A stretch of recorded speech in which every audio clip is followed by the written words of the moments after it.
ప్రియమైన దేవుని ప్రజలారా, ప్రభు నామములో మీ అందరికీ శుభాభివందనాలు. ఈరోజు దేవుని వాక్యం, యెహోవా వానిని కాపాడి బ్రతికించును, భూమి మీద వాడు ధన్యుడగును, వాని శత్రువులు ఇచ్చకు నీవు వానిని అప్పగించవు. రోగశయ్య మీద యెహోవా వానిని ఆదరించును, రోగము కలుగగా నీవే వానిని స్వస్థపరచుదువు అని కీర్తన గ్రంథం 41వ అధ్యాయం 2-3 వచనంలో రాయబడి ఉంది. ఈ రోజు ఈ వాక్య సందేశం ఏమిటంటే, మనకు దేవుని రక్షణ, ఆదరణ మరియు స్వస్థత గురించి గుర్తు చేస్తుంది. మీరు ఏ పరిస్థితిలో ఉన్నా దేవుడు మీతోనే ఉన్నాడని చెప్తుంది.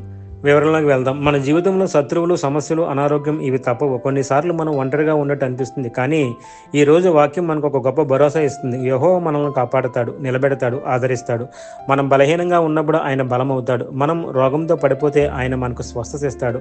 ప్రపంచం మనల్ని వదిలేసిన దేవుడు మాత్రం ఎప్పుడు మనతోనే ఉంటాడు. ఈ రోజు మీరు ఏ పరిస్థితిలో ఉన్నా దేవుడు మిమ్మల్ని కాపాడతాడు, మిమ్మల్ని విడిచిపెట్టడు. చిన్న వివరణ. ఈ వాక్యం మనకు 3 అద్భుతమైన హామీలను ఇస్తుంది. 1, రక్షణ, అంటే దేవుడు మనల్ని కాపాడుతాడని. 2, ఆధారం, అంటే బలహీన సమయంలో మనకు తోడుగా ఉంటాడని. స్వస్థత, రోగంలో కూడా ఆయన స్వస్థపరచగలడు అని. చిన్న ప్రార్థన. ప్రియమైన పరలోకపు తండ్రి, మా జీవితంలో ప్రతి పరిస్థితిలో నీవే మా రక్షకుడు అని మేము నమ్ముతున్నాం. మా బలహీనతలో మాకు బలమై రోగాలలో స్వస్థతను అనుగ్రహించు. మా జీవితం అంతా నీ రక్షణలో నడిపించు. యేసు నామములో ప్రార్థిస్తున్నాం. ఆమేన్.